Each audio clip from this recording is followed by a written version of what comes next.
Národnej rady doktorku Litomskú, ktorej teraz odovzdávam slovo. Ďakujem za slovo. Dovolte, aby som na úvod sa predstavila. Som teda Mária Litomská, ktorá sa dostala do klubu Obyčajní ľudia a nezávislé osobnosti vďaka občanom, ktorí si ma zvolili a ktorí teda chcú, aby som ja sa prostredníctvom nich dostala k tým lepším právam. Dnes je veľmi zarmúcujúce a zároveň veľmi znepokojujúce pre našu mládež zistenie, že po rokoch tvrdého elitného štúdia ukončeného univerzitným diplomom nie je možné nájsť pracovisko, kde by fungovali dobré pracovné vzťahy. Vybudované na princípoch vzájomnej úcty, humanity, slobody a základných práv ľudí. Prečo tomu tak je? Kde a kedy to vzniklo? Na tieto otázky sa pokúsim pozrieť spoločne teraz s vami. Dnes je mocenské postavenie zamestnávateľa patologicky veľmi silné a naopak postavenie zamestnanca patologicky nízke v hierarchii spoločnosti. Bez ohľadu na elitné vzdelanie každý zamestnanec môže byť otrokom svojho zamestnávateľa. Zamestnávateľ má možnosť vyžadovať prácu na nadčas bez honorovania, môže prepustiť otca rodiny bez udania dôvodu, môže zobrať príplatky, môže nedať odmeny, môže zobrať zamestnancovi všetko, čo je v súčasnosti cenné a čo je dôležité pre život. K otrokárskému odlišnému zaobchádzaniu, ktoré nie je v súlade s článkom 14 Európskeho dohovoru, ktoré nie je ani objektívne, nie je ospravedlniteľné a nie je ani rozumné, dochádza vždy vtedy, keď neexistuje legitímny cieľ a neexistuje ani primeraný vzťah medzi použitým prostriedkom a sledovaným cieľom. Kalendár nám ukazuje 22 rokov po dnešnej revolúcii. Sťažnosti zamestnancov nám ukazujú zamestnávateľov, ktorí zabudli na svoj pôvod. Na pracoviskách pracujú rovnakí ľudia, blížni, všeobecne definované, citlivé ľudské bytosti. Zákony zakazujú týranie zvierat, ale týraniu ľudí ignorujú. Ako na pracoviskách, tak aj v politike stále viac sa prehlbuje problém otrokárstva. Túžili sme po vznešenej existencii, vznešene sme zvrhli diktatúru komunistov, ale kde je naša túžba dnes? Vidíme zotročenie človeka človekom v mene mamony a moci. Je to oveľa horšie ako v kapitalizme 19. storočia. Tu neplatí, že ja tebe a ty mne, tu platí z hora dole môžeš úplne všetko a z dola nahor nemôžeš vôbec nič. Každý problém sa dá riešiť, ale treba ho pomenovať.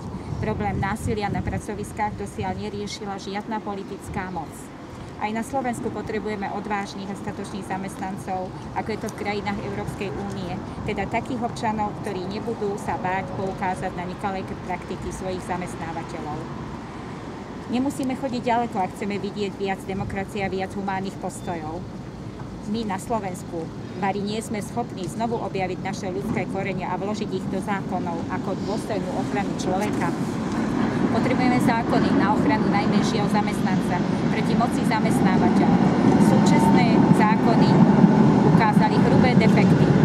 Potrebujeme nové definície zla, pomenovať rôzne formy útlaku jednotlivca od psychických foriem až po zamestnaneckú šikanu a pomenovať rôzne útlaky zo strany pracovného kolektívu od emotívnych náznakov až po fyzické strpčovanie výkonu.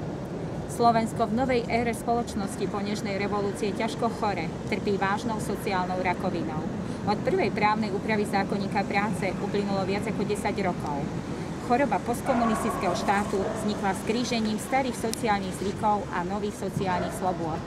Vznikol hybridný problém, ktorý je rakovinou spoločnosti, peklo v zamestnaní. Problém diktatúry kapitálu vznikol v dne legálneho pádu diktatúry komunizmu. Nazvíme tak 17. november 1989. Legálny pád komunistickej moci presunul psychológiu komunistickej hierarchickej moci do modernej legality, hierarchické zvyky sa nestratili.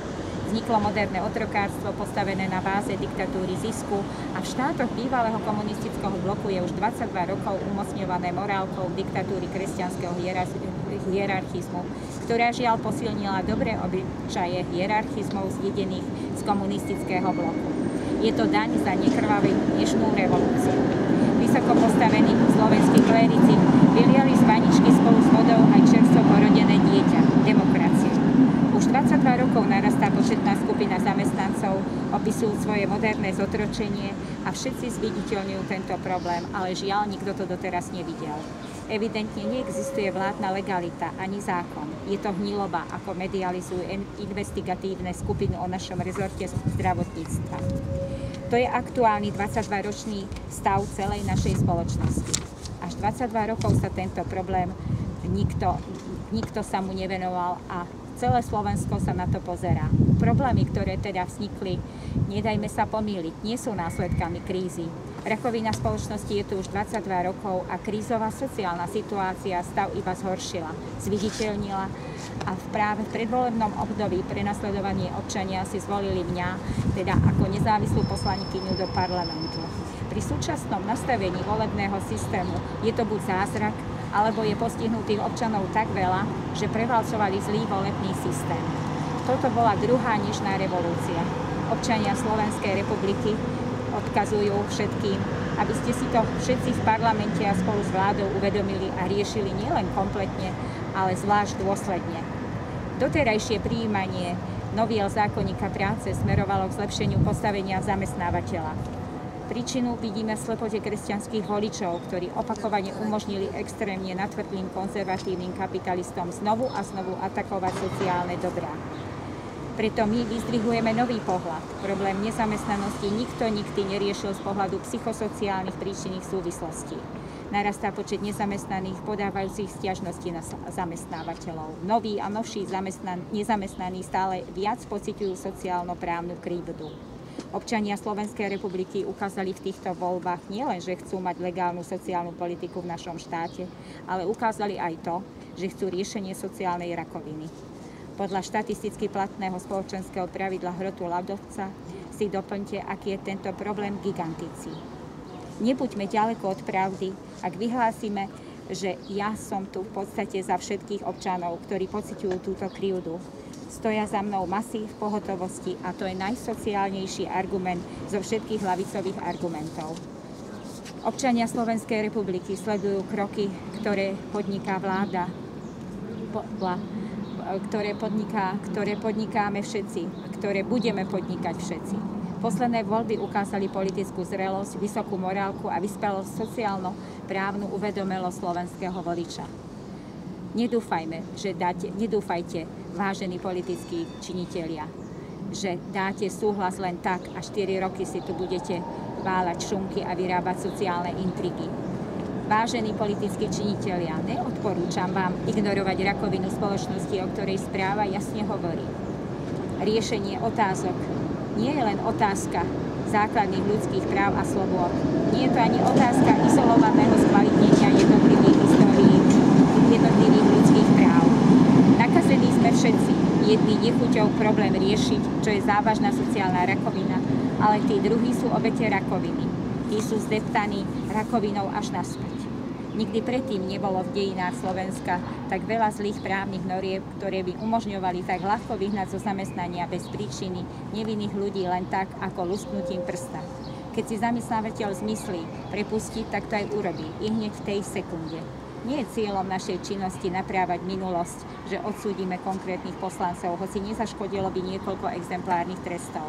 My sme ochotní prijať pomocnú ruku od každého pri odstraňovaní týchto omylov.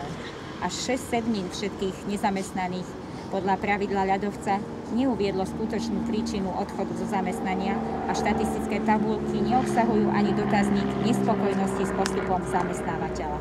To nie je malý omyl, to je asociálna, deviantná politika, úmyselné formátovanie dotazníkov tak, aby sa v nich nič príjemné nemohlo ukázať. Niečo by sa dalo riešiť okamžite.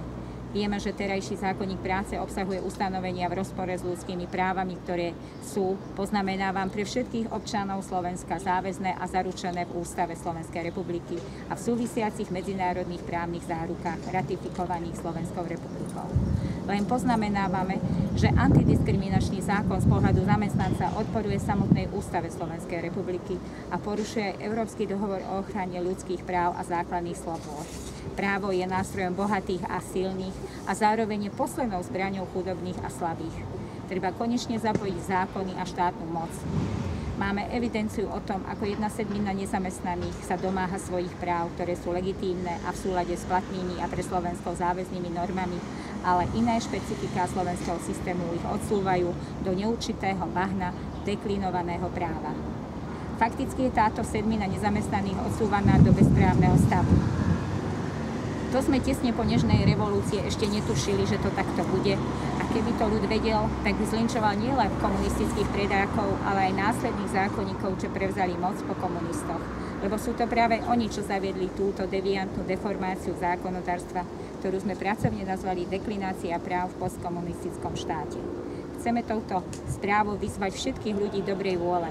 Zmeňme to. Vybudujme si štát, v ktorom príslovečné svine nebudú mať miesto a v ktorom slušní ľudia budú chodiť do práce s radosťou. Ďakujem za pozornosť.